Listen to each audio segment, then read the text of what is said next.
Everyone, let's welcome Charlie Rehor and Paul Shapiro to Dragon Talk. Yay! Yay! Yay! The crowd goes wild. Whoa! I love Beadle Grimm. What? I have all your boxes. Fans everywhere. What do you mean? If only these boxes are selling out? Like they are. It is constantly amazing to us that these boxes do continue to sell. I mean, we love making them, but we started this on a lark. I mean, we were up in Seattle and Matt Lillard was like, "Hey guys, I'm going to pitch this to Wizards. What do you think?" Oh, and we said, "No way, that's ridiculous. Don't do it." And then 5 years later, here we are. That's crazy. I remember being at Gamehole Con, and I don't remember the when, but it was you guys were there and relatively new, if not like brand new, and kind of like hand selling the boxes there on the convention floor. And I walked by one, and you were like, "So look, we're selling, like they're selling really well. People are buying them." And then like, I don't know, 3 hours later, it was like, "We're sold out. They're gone. All the boxes have been sold." Yep. It's amazing. I love that. So yeah, I love that pitch that Lillard gave back in 2017, I think it was, to make these high-end versions of the Dungeons & Dragons adventure books that have been coming out, give some physical props, give Dungeon Masters all the tools that they need to have this amazing, holistic, game experience at the table. And then COVID happened. Yeah. Oops. And we actually thought that was going to be kind of it for us for a year. Yeah. We were like, okay, we need to cut back production of everything. We're not going to release these products. And then God bless them, people kept buying stuff. I think everybody just kind of needed a light at the end of the tunnel. Here's what I'm going to do. It's all over. Yeah. I mean, I still buy clothes, even though like all I do is wear the same pajama shorts, and I change my top every Wednesday though. So nice. I appreciate that. When we record Dragon Talk, but yeah. I mean, it's a hopeful box. It's full of optimism. Yeah. I mean, definitely there was a lot of aspirational, like people saying, "I'm going to buy these boxes," knowing that it was someday we're going to get back around the table. Yeah. And that was great to see. So that was a huge thing that got us through last year. And so this year it's been great to be able to roll out new boxes and, and just continue to, and actually see people use them, right? Like with people in person, playing games is great. Getting vaccinated and actually getting together. I know I've got this game room here, which I'm hoping gets to have some use in it since I moved in this house. Was late. It looks like it's being used. It's sort of vertical or horizontal storage. Right? Exactly right. You can see the WD-40 and the glue gun, like the most important things in the house right now. But let's talk a little bit about what's happening first, and then I want to go back into the history again. We've heard, the origin story of you guys playing together from Matt, but I want to get you guys on record as talking about what it was like playing. But first, the Wild Beyond the Witchlight box. Yeah. What's going on with what's going in that?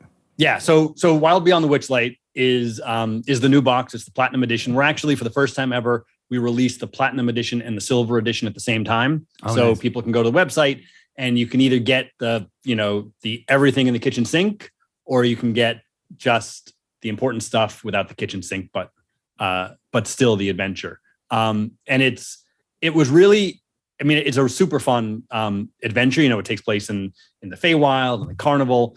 But one of the things that initially really sort of stumped us a little bit is that the adventure is really sort of built and designed so that you could play it without a lot or any combat. Mm-hmm. And to a bunch of old school D&D players, our first thought was, what? Why? Like how do you even, what is my sword for? How do you do that? And it took a little bit of thinking through it and kind of digging in to really sort of, embrace the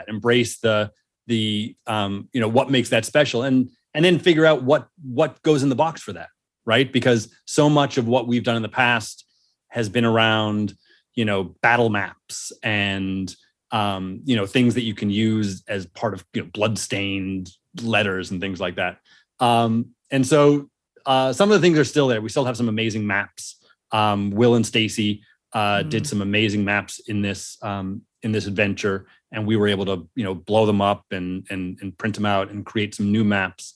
But we also had to really lean into a lot of the storytelling and the role playing, and come up with sort of elements and pieces that would be fun to have, but don't necessarily rely on hacking and slashing. And so that's been fun. So the box has we wrote some bonus encounters, and the bonus encounters used to be like for Waterdeep and Avernus, they're just different ways of killing things, right? Like for Descent into Avernus, we did one of our bonus encounters was called the Blood Bowl, and it was this adventure of riding the infernal machines and destroying things. So we really had to think about, well, how do we write bonus encounters for this adventure that don't necessarily have to rely on combat, and that sort of pushed us a little bit. But we came up with some great stories. One of the things that we did for the bonus encounters is we looked at the world maps that Will and Stacy had created of the Fey world, and we found little parts of the map where nothing was written about, where the adventure just didn't mention anything about it. There's a couple of places where we looked at the map and we're like, that seems really cool, and there was nothing written in the adventure. So we just wrote little encounters that you can do at any point that take advantage of those sort of mysterious corners of the map, and sort of who you meet there. And that was a lot of fun. That was one of my favorite parts of using the Waterdeep Dragon Heist box. I mean, that was your first box. That was the one that I played. I really loved city campaigns. And so I used that one the most. And I think I used every single one of your bonus encounters in the early levels because they were so fun and evocative and got across what was cool about that adventure. And I love that you're continuing that with the bonus encounters in this box, right? You're like, you're not necessarily just being like, hey, this is how we play. Let's have some red caps that we're going to beat up on. It is making sure that it, kind of feels the whimsy and potential to get through it without combat throughout. So that's really cool. Yeah, and also, but at the same time, it's an opportunity for us to sort of really lean into the sort of Beadle Grimm's sort of style and sense of humor that sort of is what the company was founded on, right? So there's the there's the sort of fun and the adventure, but there's also the little bit of snarky humor. There's the a little bit of the goofiness, and all the snarkiness comes from Charlie, by the way. He's the one. He's our, I can our see resident. that. I got bottles of snark in the back. Peddling snark. I'll take some. It was fun. It's fun to kind of push yourself and make yourself do something different. And it usually happens in those cases. You find out that actually that's really fun. So it was good.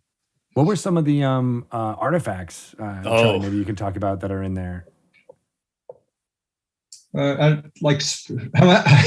Careful, Paul, just spoiler wise, but right. So there are a couple of things that we can talk about. So obviously, one of the things is there's we actually started this with Descent into Avernus, adding a plushie. So that's when we had the Lulu plushie. And so we're always looking for an opportunity to do that again. And in Wild Beyond the Witchlight, there is a fairy dragon character that the players get to meet.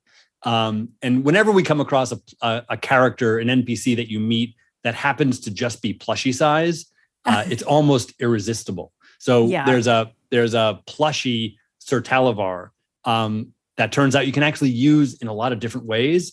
And we'll be sort of giving DMs and in ideas as to different ways of using it, from actually representing the character to also being something that shows up in the carnival or being something that shows up in the Fey world. So that's fun. Another thing that we put in there that we're excited about, we can't talk too much about why it's there, but we have been allowed to talk about the fact that it's a unicorn horn. So it's an actual life size as we can make, unicorn horn, and we decided, and we worked with our artists to have it look and feel as much like what you would expect a unicorn horn to look like if an evil hag had, removed it from the unicorn. But so it's anatomically correct. As close as we could, we as had a close lot as of we could make unicorn it. consultants brought in to. We did. No unicorns were harmed in the. Well, actually, Cutting off of the- that's, Will be not, missed. no. that's not entirely true, unfortunately. So, oh no, I think I could get in trouble. So I know. Don't want to really, get legal no, on that one. All right, exactly. Backpedal. I think we're on a. I think that's a little. That one's a little dicey. But but that's one of those things that you pick up and you get to hold and you're like, oh wow.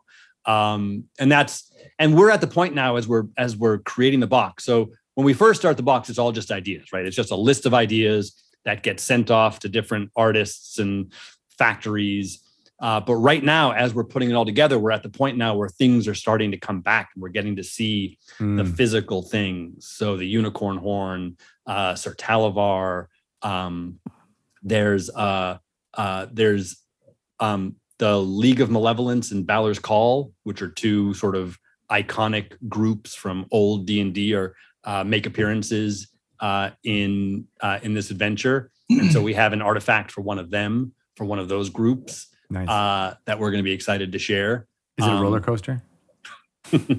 It's a small roller coaster. It's actually no. It's going to be another one of those sort of metal badges that we create that really sort of looks and feels like it's gone through years of campaigning. But then also the fun thing about this particular adventure is there's a whole world of the carnival at the beginning. And so we've been able to create a whole world of things that go into the carnival. So whether that's the tickets that the players get, we actually are creating punchable tickets. So the tickets, the players get them and they're good for 8 rides. And then the DM can actually punch out every time they go on a ride. Oh, I love that. It's really, and they're made out of like thick, stiff cardboard. So they really feel like something hefty. So there's a whole bunch of things around the carnival. There's a poster for it. And then when they go into the Fae, there's a whole new set of things that they get that are in the Fae that include all the different handouts, wanted posters. There's a whole, in one of the parts of the adventure, there's a whole set of wanted posters that the players come across. And in the adventure, they mention that there's lots and lots of them.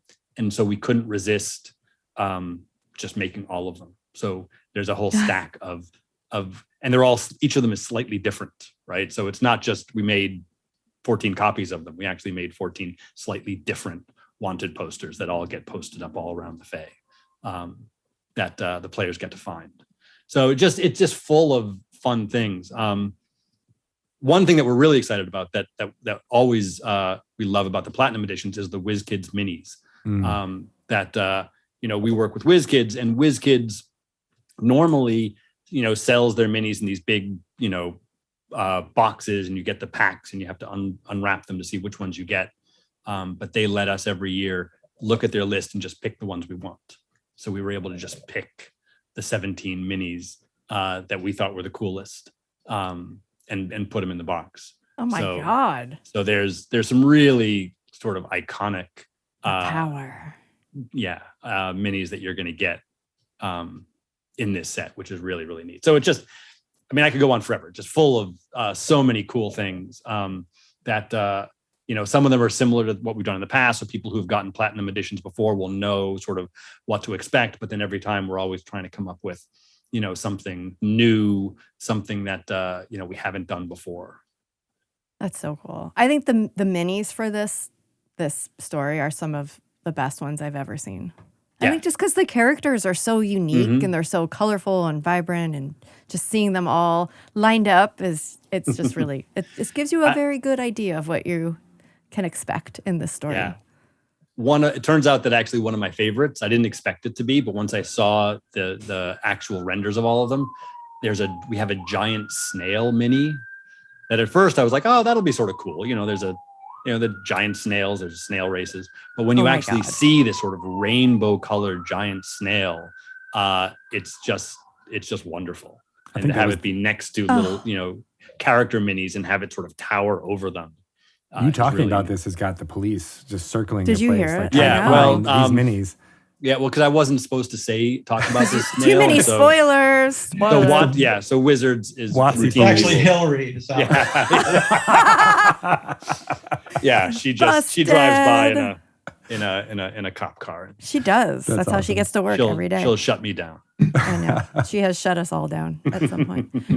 I just hearing you guys talk, and I know, it's what fans you are of D&D, and probably never thought 20 years ago when you were playing D&D that someday you'd be in like work meetings where you're discussing a unicorn horn in such great detail. But here you are. But what can you just take us through what it's like those very first brainstorming sessions when like you get the product, you get the book in hand early, and then how do you come up with this is what we're gonna pull this out and make this, and like where do the ideas come from? What is that like? Well, we usually have one person who is the sort of the lead for each box, and it kind of rotates around. Paul's actually got stuck somehow with the last 2 platinum boxes, so he's been the lead for both of those. Good job, Paul. Yeah, but that person generally, everybody will read it, but that person generally comes back and sort of hits the high points. These are obviously some things that we could pull out, and then everybody else is kind of digging in for something different, and then it devolves into hours of arguments. But good arguments, it's like, the Matt trying to pitch plushies for us the first time was actually a 4-week running battle between him and us, where, at the beginning, he was the only person who wanted to do it. And then he cracked maybe like one person in 1 week, and then cracked another person, and finally got enough people to actually do it. Nice. And now it looks smart, but there's always something like that. There's always something like that where it's one person is trying to shift everybody to a different position. But it's a lot of fun, and that's it is important. It's super important. That's part of our, I guess, what makes that dynamic work is that, one person is leading it and they, come up, but everybody gets invested in it. Everybody is looking for something that they can champion for it. And so you always have, 5 people who have been playing games for a long time, bouncing ideas off each other. And that's where the good stuff comes, is in the interaction between everybody. The old joke, that a camel is a horse designed by committee. It really works the opposite for us. We come in with camels and come out with horses. Generally, it's the interaction that actually works out best for us. I mean, sometimes they stay camels, but yes, there's camel skeletons littered along the way as we go. And I think the other thing that's really fun about those meetings, and they start out very organized. One of us comes in and says, okay, here's the adventure and this is what we're going to do. And then, as to Charlie's point, it quickly devolves into just people talking about stuff that they think is cool. But the other thing is that all of us, I think, have certain things that we particularly like and that we're particularly drawn to. And so we'll focus on those and we'll dig in. So, Matt is always pushing for, plushies or, things that really won't fit in the box. Or can't be made, or entirely theoretical. Every company has one of those people, or they're illegal in some states. Things like that. And he'll sort of fight for those or suggest things. But other people have different things, right? So some people love the art, some people love the maps.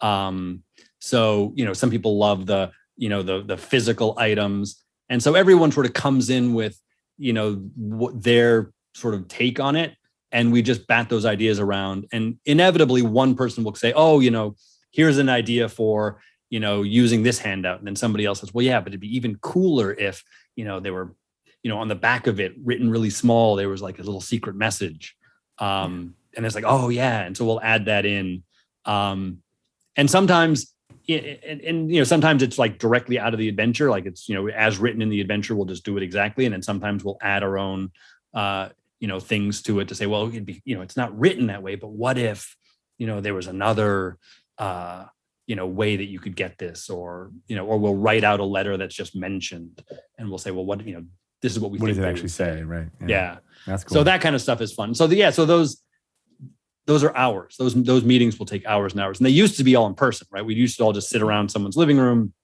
and now they're just endless Zoom meetings.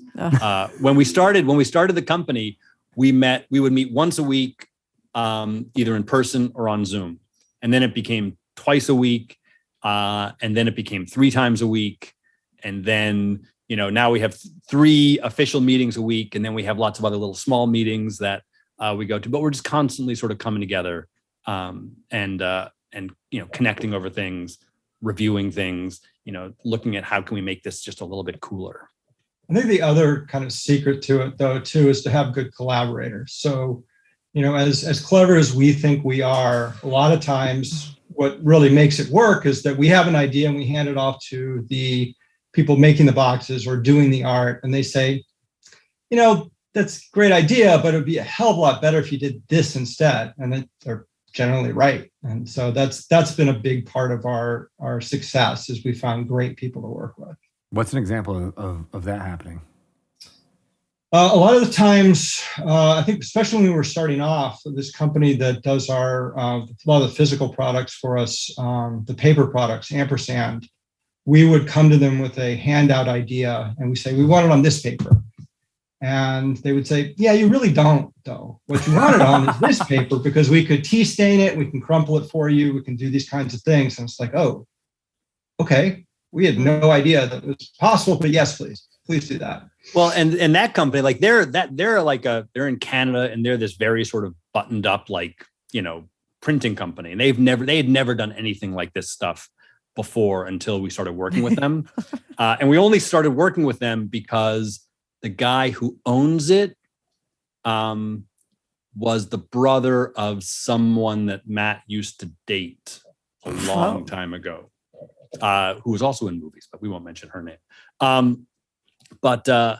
So at first they were like, oh yeah, we'll print it. And to Charlie's point, like we'd give them stuff, and initially they would just print it.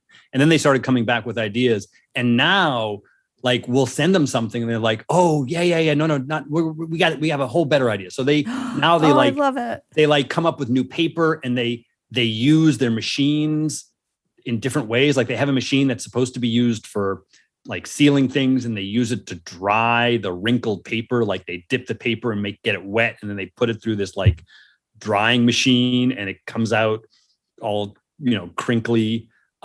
They just bought this die cutting machine just to make our stuff so that they can die cut stuff. I love that you inspired them. They're like, they just went all in. So now they're coming back to us with, we just found this new material that you can wrap the boxes in that makes it feel like canvas. And, we're going to put grommets on things.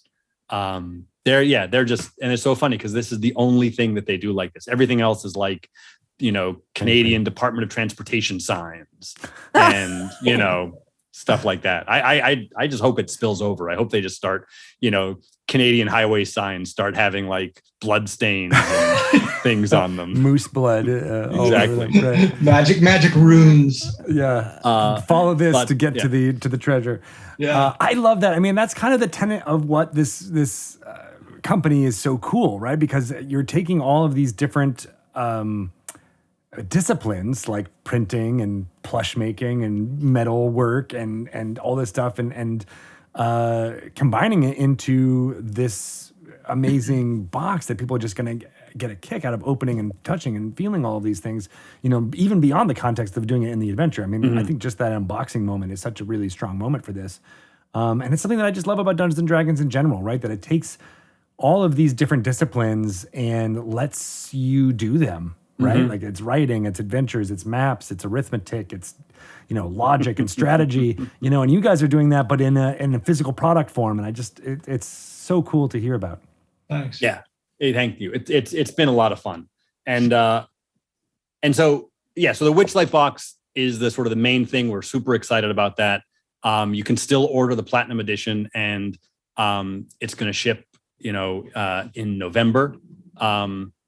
But there's some other things, other boxes that are sort of currently selling that we're also really excited about. And one of the things that we're still constantly amazed at is that we're still selling our Curse of Strahd boxes, which is an amazing box. And that was a box that Matt led and it just has all sorts of ridiculous things. It has finger puppets in it. I mean, that's another thing where like Matt was like, we're going to do finger puppets.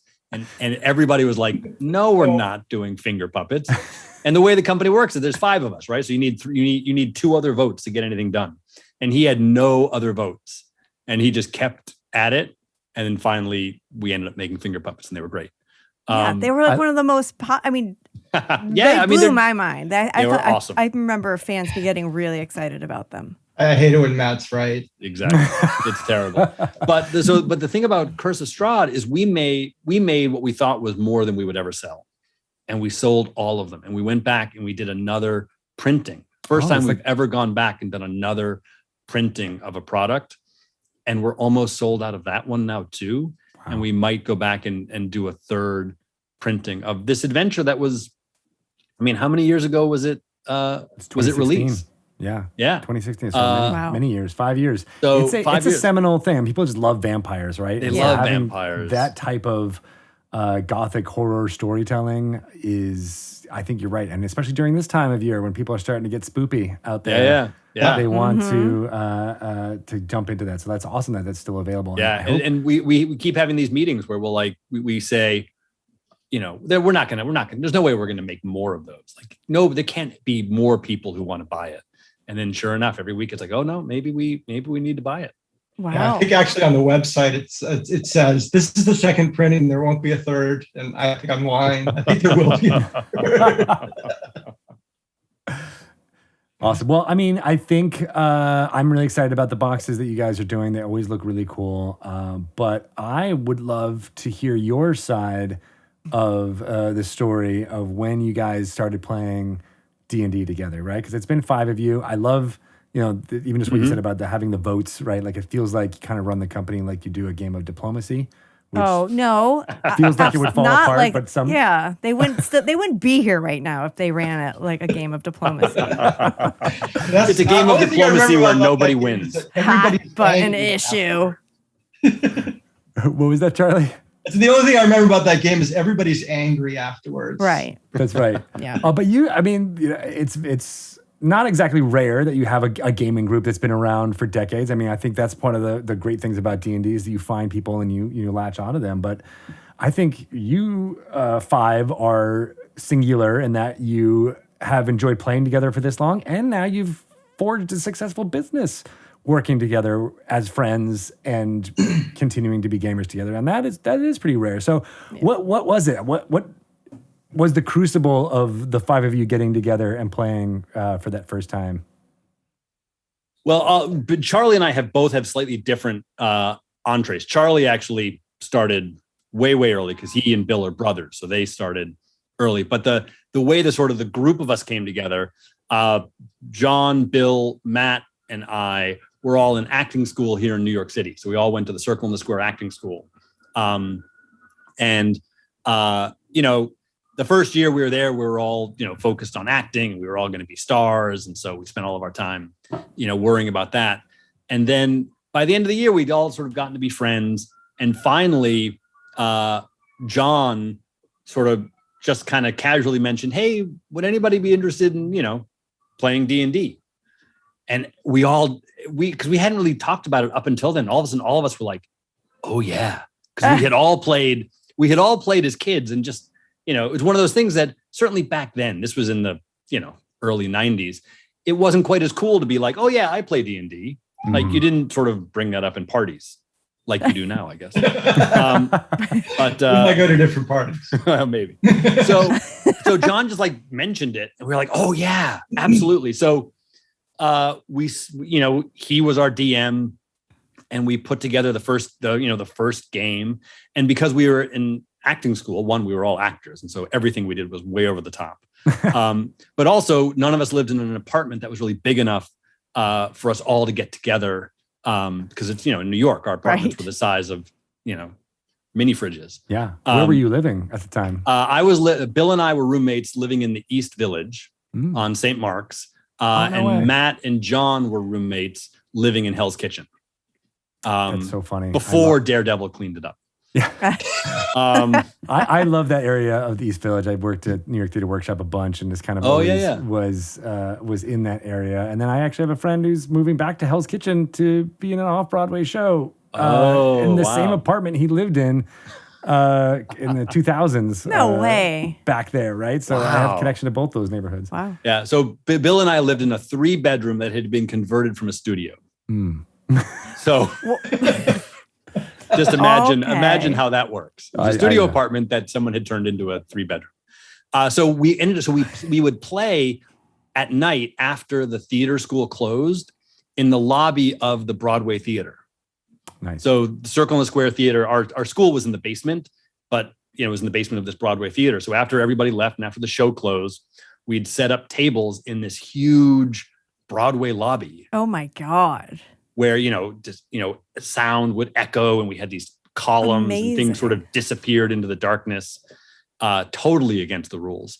And we would play until, 2 or 3 in the morning. And just had a great time. And I think because we approached it from this place of all being in acting school together and, putting on shows, we also started a theater company together, and we had a theater company in New York City. But we all played D&D all the time. And we just kept playing. And I think that's how we built up the trust, I think, which is such a big part of a gaming group, but also a company. It also it built up that sort of creative muscle of being able to just come up with ideas and not worry about, being shot down. Is it a good idea? Is it not? Just that sort of creativity. And we just kept it up. And we just kept it up, and we played and played. Jon used to, when we played in New York, if your character died, he would give you a subway token. So that was when you knew that your character was not coming back that night. Oh, He would hand you a subway token. This is before Metro cards. Oh yeah. Oh yeah. That's after that you got Metro cards. You're like, here's $20 on this. Bye-bye. Right. Exactly. Go home. But no, we would actually get a little subway token. You'd have to leave. That's amazing. And you'd have to leave. But that's really how it started. It was just in that sort of creative, cesspool of, downtown New York theater. I love it. What about you, Charlie? What was your kind of intro to playing D&D? And then is that all true what Paul just said? I can't actually vouch for any of that because I wasn't in New York. I was in New Orleans in getting my MFA degree actually while those guys were in New York. Oh, no way. But yeah, I played with my brother as a kid, and I played with my group of friends who all grew up to be engineers. So slightly different than actors. So at some point, the other path. Finally, my brother invited me to this group of these guys to play with, and slightly intimidating. I'm not the most gregarious sort of talker, actor kind of person as those characters are. So it took me a little while to not be intimidated by the room. But it was fun. And then, again, it just sort of clicked, and we all went. And I do think it is a part of that, to be able to work together, and play together and have sort of a, like Paul said, a sort of a trust in being able to come out of the other side of arguments as still friends is a big part of the way the business works. Right, because you can take a lot of hits nice throughout all of that, and then being able to stick together. That's huge. Yeah. I still play with the engineering friends via Zoom. They still play too? Oh yeah. That. Yeah. That's a group that I ran a game for a whole year, and one person was in Hawaii, 2 in Austin, 1 in Kansas, 1 in Redwood City. All Zoom. Nice. Super fun. What campaign are you playing there with them? That was all homebrew. So that was entirely a year-long homebrew adventure that I wrote. It was fun. Nice. And then you were the host for the Faster Purple Worm Kill. So Bill's Bill's brother. Yeah, That was Bill. Bill. Bill was your brother. Yeah. You two Yeah. look so similar. Again, they're the same. And you were Yeah. wearing the same shirt as well. except he's a little more outgoing than I am. Yeah, that was super fun. It was so fun because we had run it with ourselves, of course, but it was so fun to see that on D&D Live. That was a blast. Yeah, And just that was the great. whole idea of, and of the Faster Purple Worm Kill came out of, we have this Twitch channel, like we have a Beadle and Grimm's Twitch channel, and we're constantly saying, what are we supposed to do on our Twitch channel? Like what are we supposed to do on it again? And then we talk to the young people and they tell us, oh, you're supposed to stream stuff. So we were trying to come up with, what would be, none of us really wanted to play, 3-4 hour streaming games on Twitch. It just seemed, overwhelming, or a 6-month campaign. And so Bill actually was the one who came up with the idea of, well, what if we came up with a format where we could play D&D, but it always ended just at an hour. And the idea was, well, what if they were just first level characters and you got to really know them and you got to know their backstory and you got to know what their hopes and dreams were. And then they met up with an ancient dragon or a purple worm or something. And just, because, in the world of D&D, that has to happen sometimes. First level characters accidentally, stumble across the, challenge rating 30 creature and then that's it. Hilarity ensues. Yeah. And that's where the skeletons would be all surrounding the evil dragon came Right. from. Yep.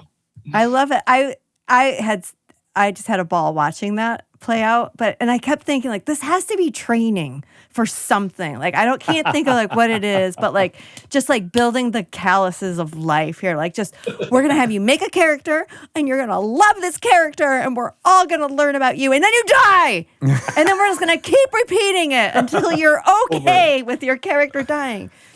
And I feel think like the training, We should charge for it. you could. It's sort of therapeutic. I don't know. I couldn't think of what it was. Like, I know there's something here, though. I Right. know it. We're just waiting for that to come out. Eventually, we'll figure out what the benefit of it is, and until Yeah. then, we'll just keep like killing it's characters. just like scared straight camps and like just tough love, Right. kid. Tough love, right? You're gonna be Right. fine. By the time we finish like 10 rounds of this, you're not gonna care if you don't make the baseball team. Who cares? You've survived so much worse. it's training for nihilists. There you go. What the world needs more of. That's true.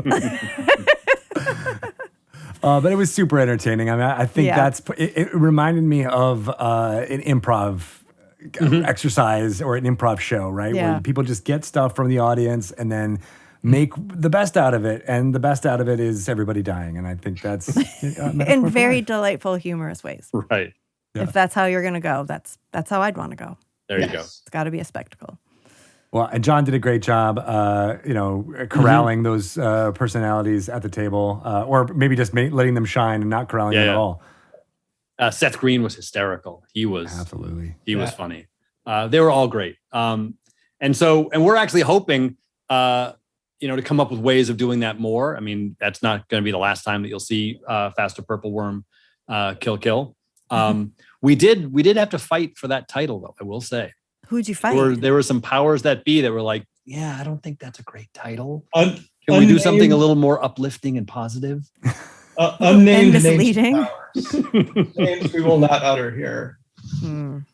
Well, I mean, I love the reference, right? It's kind of got that 60s exploitation film surf vibe thing going on, which I think is part of it, right? Like you almost want to have that guitar like playing in the background. There you the go. theme song. A little surf Yeah. rock, yeah. Picture like very B movie-esque. Like I can just see the poster of like a purple worm and people like pose.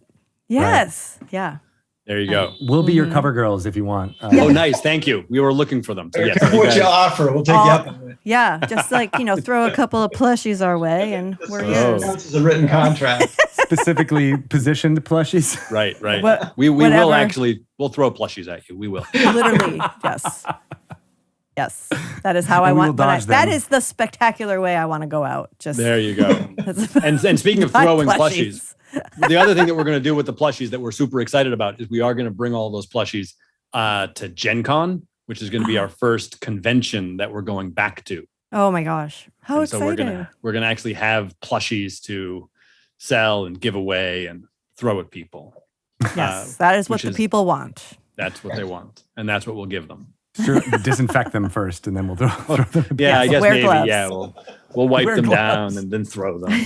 Wipe them down again and throw them again. But that's exciting. I mean, I know a lot of people are, interested to see how in-person events will be safe going forward, and that's a big part of your business model was being able to go to these events and have that. I mean, because there's nothing better selling a box of tangible items that you can use around the table than being able to, physically touch those tangible items at a convention like that. So, and also a great way to meet the people who are buying them, because when you're selling stuff online, you never really get to see the people. You see them on Twitter, you hear about them, but to be able to see them and meet them and talk to them is really great. And that's why we're sending Charlie to Gen Con, and then if he comes back, we're all going to go to Gamehole.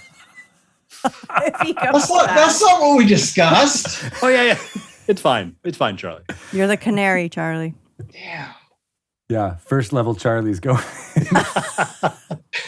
Purple worms are coming for We always you. send the engineer in first. There you go. But then you'll figure out the way to engineer fix your it. way out of it. There you go. Yeah. Yep. Yeah, MacGyver. exactly. You are the right person to go first.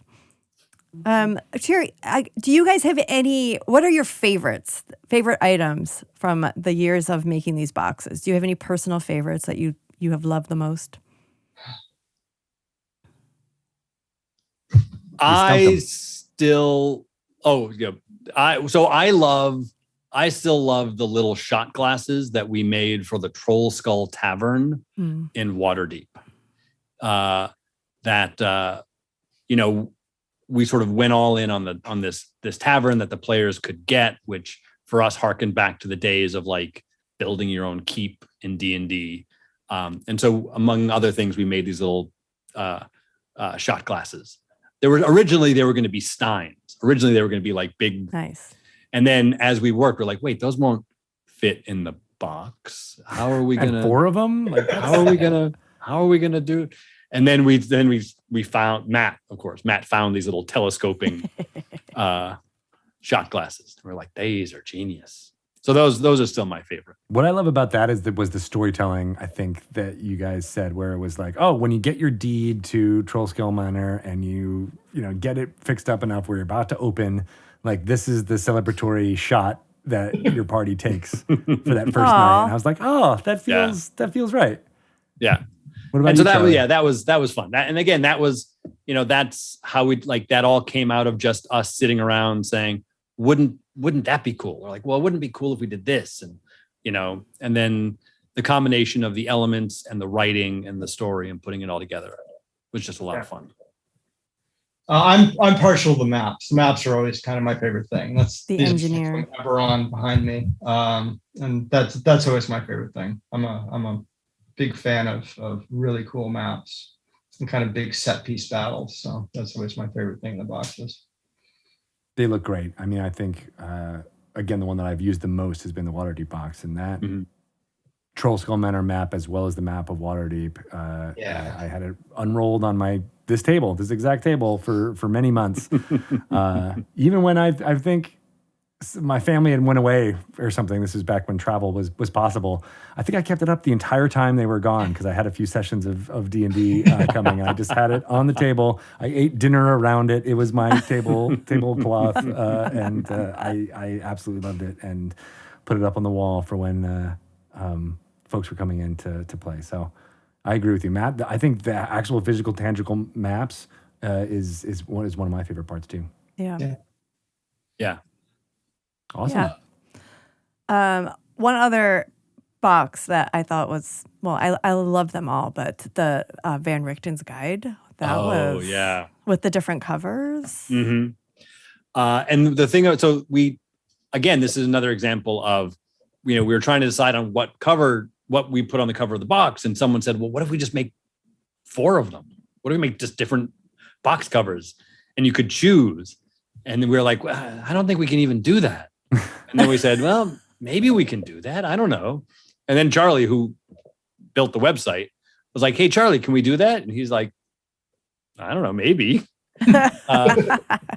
But so then as we were trying to decide, we were picking symbols and we were trying to narrow it down. And we got down to like, there were 3 that we thought were definite, like we're definitely going to do this. And there was one more that we were like, I don't know, maybe this one, maybe that one. And so we finally picked the 4th image and thought, well, we'll just try that one out. And that ended up being the one that far and away outsold all the others. The one that we almost didn't pick is the one with the vampire teeth with the rose in the middle. I mean, why we didn't think that? Yeah, every time we think we're smart, something like that happens. Yeah. We're like, we know what's going on. And then we know our consumers. We know our consumers. Like we know that we almost picked the only one that we were going to do was the goat head. There's this goat head symbol for folk horror, which we all loved. We're like, oh, the goat, we'll do the goat. And then we thought, well, we'll do a couple of others. And people have bought the goat. I'm not saying that no one has bought the goat. Don't diss the goat. I have the goat. I love the goat. But the vampire rose killed it. Just killed them all. I think this actually proves what I have been saying about our fan base all along. They are vegetarian fans of The Bachelor. Thank you for proving my theory. I'm gonna say though, I don't know if a vampire quite counts as being a vegetarian. I was thinking the goat for some reason. Well, the goat, I agree. You're right. The vampirism. They're like with the rose, like if all they ate were roses, right? Sure, but I think they just use the rose to attract what they're actually going to eat. I do think though that there is a lot of Bachelor crossover though, obviously. Obviously. So, well, that may be our next box. Oh my God, a Bachelor box? A Bachelor Platinum Edition. Whoa. I don't even know what's going to be. Oh, yeah. You're not supposed Vials of impossible blood. That was the first rule of Fight Club here. So we don't talk about Bachelor. So we can't talk about. We knew we would get a secret out of you. Edible underwear is not going to be something that. No. Well, you missed your chance. I mean, that should have been in the Strahd box, really. Obviously. What happens at Castle Ravenloft stays at Castle Ravenloft. This just took a turn. Oh, we should end it now. Definitely. This is great. Well, I'm excited for the Wild Beyond the Witchlight box and getting people to pre-order that, as well as what, I know future things you guys are going. And I also just want to say, I know there was that moment where you guys thought you were smart. You weren't sure that things were going to sell with that first box. And I just want to say, I always believed in you guys. I always knew that there would be people who were going to purchase, what you were selling because it was a cool idea. And D&D fans, I think we mentioned it early on, they needed something to look forward to even before quarantine and things like that. And so you provide that service beyond making the adventure easier to play and having all these extra items for enhancing that around the table play. So, here's to your success, and I hope it, continues and we get even more fun boxes. Awesome. With other more brands. We're working on it. Well, thank you. And, thank you for the support. I wish, I'm glad that we listened to you all those years ago. And I have pictures of Matt pitching this exact thing on a street corner in Seattle to Nathan Stewart. So I feel like I want to send those to you guys and have them be framed or something, so that you have the moment when work them into the next box somehow. That's like